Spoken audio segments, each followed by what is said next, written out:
The LAPD may soon limit when an officer can pull you over. Two new reports looked at traffic stop patterns and just how effective those stops are at catching criminals. The NBC4 I-team has obtained the data, and it also shows the unintended impact those stops are having on neighborhoods already experiencing a high volume of hate crimes. Investigative reporter Leonard has more.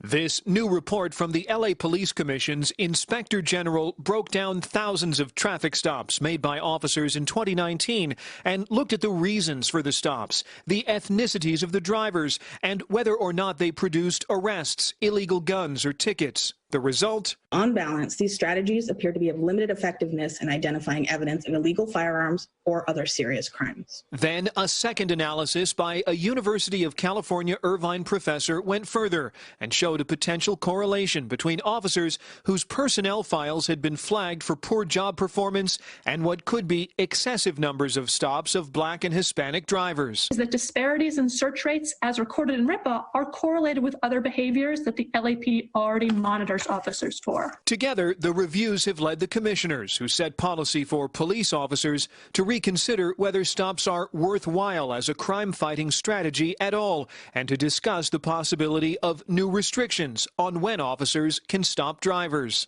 Until we have a policy in place that is the sort of new bridge that identifies more effective strategies and reduces the harm, that we consider a moratorium on at least the types of pretext stops that are driven by crime suppression. LAPD Chief Michael Moore has told the commissioners officers must have the discretion to use traffic violations as a reason to stop people who could be suspected of more serious crimes, or to check on drivers who might be under the influence of alcohol or drugs. There is a role, an absolute role, for identifying those individuals that are moving about and either have just committed a crime or in the midst of committing a crime or about to commit a crime. ACLU staff attorney Adriana Wong monitors police policies and tells the I-team she's glad to see the commission finally looking at the effect the stops have on the larger community.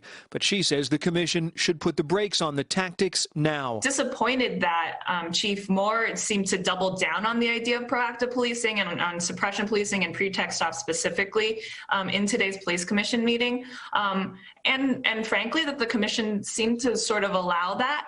The chief says even with all of the data collected during stops, it still doesn't provide a complete picture about why certain stops happen or why one particular driver is searched and not another. The police commission is taking public comment on what should happen next. That can be filed until November 10th. I'm investigative reporter Leonard, NBC4 News.